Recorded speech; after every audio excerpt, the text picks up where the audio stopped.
नमस्कार। आज केमिति कटे दिन कार्यक्रम को स्वागत करुच्ची। मो ज्योतिर्विद दोलगोविंद पंडा। एवं आसवा मेषराशि पाखक दूरयात्रा योजना प्रस्तुत करिपारंती।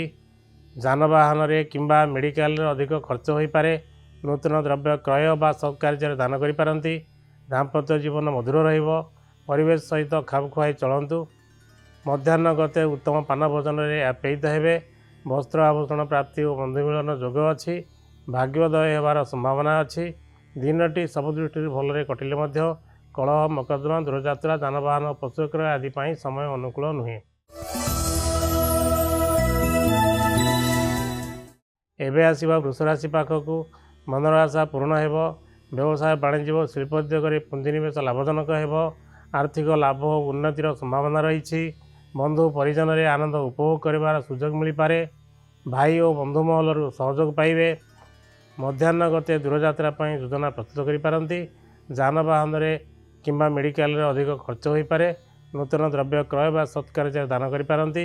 दाम्पत्य जीवन मधुर रहिबो। परिवेश सहित खाप खुआई चलतु। एवं आसवा मिथुन राशि पाखक कार्य सिद्धि हो। मनर आशा पूर्ण हो। कार्य क्षेत्र में निजर दक्षता प्रतिपादन करें। शिल्पोद्योग व्यवसाय सफलता मिल। आर्थिक कारोबार लाभ जोग रही। मध्याह्न गते मनर आशा पूर्ण हो। व्यवसाय वाणिज्य और शिल्पोद्योग पुंजीनिवेश लाभजनक हो। आर्थिक लाभ और उन्नतिर संभावना रही। बंधु परिजन में आनंद उपभोग कर सुजोग पाइबे। भाई और बंधु महल सहयोग पाइबे। एवं आसवा कर्कट राशि पाखक असुस्थता मानसिक अवसाद आबद्ध जोग विषम परिस्थिति और आर्थिक समस्या भितर दे गति करने को पड़ पारे। व्यवसाय वाणिज्य व शिल्प कारोबार में किसी प्रतिबंधकर सामना करिपारंती। दूरयात्रा न करिबा भल। पेटर स्वास्थ्य प्रति सावधान रुहतु। मध्याह्न गते कार्यसिद्धि हो। मनर आशा पूर्ण हो। कार्य क्षेत्र में निजर दक्षता प्रतिपादन करें। शिल्पोद्योग व्यवसाय सफलता मिल। आर्थिक कारोबार में लाभ जोग रही। एवं आसवा सिंह राशि पाखक अष्टम चंद्र हेतु सावधानता अवलंबनीय। कलह विवाद दूरयात्रा माली मकदमार दूरे रुहतु। कौन नूतन कार्य हाथ दिंतु ना। निज स्वास्थ्यर जत्न नियंतु। जरूरी काम नथिले बाहर को न जावा एवं यथासंभव मौनव्रत अवलंबन करने भल। मध्याह्न गते असुस्थता मानसिक अवसाद आबद्ध जोग विषम परिस्थिति भितर दे गति करने को पड़ पारे। व्यवसाय वाणिज्य व शिल्प कारोबार में किसी प्रतिबंधकर सामना करिपारंती। दूरयात्रा न करिबा भल। पेटर स्वास्थ्य प्रति जत्न नियंतु। एवं आसवा कन्या राशि पाखक सुख संपद लाभ हो। परिवार रे बंधु मेल सुखाद्य भोजन संभावना रही। जानवाहन सुख पाइबे। नूतन पोशाक क्रय करिपारंती। बंधु मिलन अतिथि सेवा व्यावसायिक उन्नति आदि जोग अच्छी। निजर कृतित्व सम्मानित हेबे। मध्याह्न गते अष्टम चंद्र हेतु सावधानता अवलंबनीय। कलह विवाद दूरयात्रा माली मकदमा दूरे रुहतु। कौन नूतन कार्य हाथ दिंतु ना। निज स्वास्थ्यर जत्न नियंतु। जरूरी काम नथिले आज बाहर को न जावा एवं यथासंभव मनोव्रत अवलंबन करने भल। एवं आसवा तुला राशि पाखक आर्थिक कारोबार में लाभ मिल। रोग मुक्ति ऋण सूत्र बकेया अर्थ प्राप्ति आदि घटीपे। व्यवसाय वाणिज्य उन्नति घटव। चाकरी क्षेत्र में उपयुक्त मर्यादा मिल। परिश्रमर मनोवांछित फल मिल। मध्याह्न गते सुख संपद लाभ हो। परिवार में बंधु मेल सुखाद्य भोजन संभावना अच्छी। जानवाहन सुख पाइबे। नूतन पोशाक क्रय करिपारंती। बंधु मिलन अतिथि सेवा व्यावसायिक उन्नति आदि जोग अच्छी। निजर कृतित्व सम्मानित हेबे।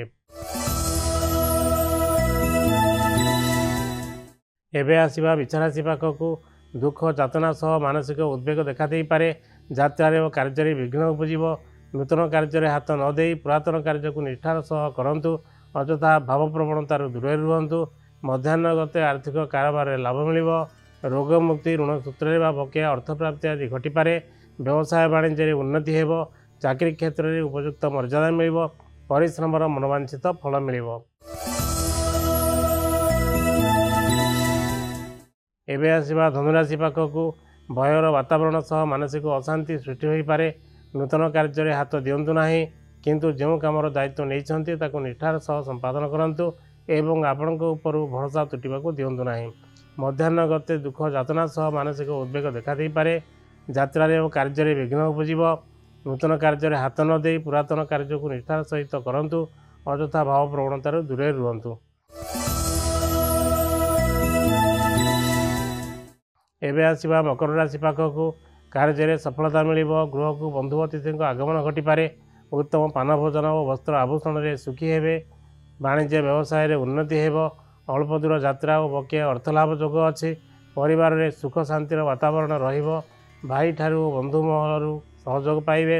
मध्याह्न गते भयर वातावरण सह मानसिक अशांति देखा दे पारे। नूतन कार्य हाथ न देई जो कामर दायित्व नहीं ताकू निष्ठार सहित संपादन करंतु एवं आपणक ऊपर लोकंक भरोसा तुटिबाकू दियंतु नाही। एबे आसिबा कुंभ राशि पाखकू स्वास्थ्य और अर्थ लगी केतक प्रतिकूल परिस्थिति सृष्टि हो पारे। खर्च बढ़ी पारे। अपमानजनक परिस्थिति उपजी पारे। कार्य क्षेत्र में बाधाविघ्नर सम्मुखीन हेबे। आर्थिक कारोबार तथा अन्य सह कथबार्ता समय सतर्कता अवलंबनीय। मध्याह्न गते कार्य सफलता मिलिब। गृह को बंधु अतिथि आगमन घटिपारे। उत्तम पान भोजन और वस्त्र आभूषण में सुखी हेबे। वाणिज्य व्यवसाय रे उन्नति हेब। अल्प दूर यात्रा और बकिया अर्थलाभ जोग अच्छी। परिवार रे सुख शांतिर वातावरण रहिब। भाई ठारू बंधु महलू सहयोग मिलिब। एबे आसिबा मीन राशि पाखकू उत्तम पान भोजन में आप्यायित हेबे। वस्त्र आभूषण प्राप्ति और बंधु मिलन जोग अच्छी। भाग्योदय होबार संभावना अच्छी। दिनटी सब दृष्टि भलरे कटिले मध्य कलह मकद्दमा दूरयात्रा जानवाहन पशुक्रय आदि समय अनुकूल नुहे। मध्याह्न गते स्वास्थ्य और अर्थ लगी केतक प्रतिकूल परिस्थिति सृष्टि हो पारे। खर्च बढ़ी पारे। अपमानजनक परिस्थिति उपजी पारे। कार्य क्षेत्र में बाधाविघ्नर सम्मुखीन हेबे। आर्थिक कारोबार तथा अन्य सह कथबार्ता समय सतर्कता अवलंबनीय। आज कार्यक्रम को आम ये रखुचु। प्रतिदिन सकाळे कनक डिजिटाल रे आज केमिति कटिबो दिन कार्यक्रम देखु था। खुशी रुहंतु। नमस्कार।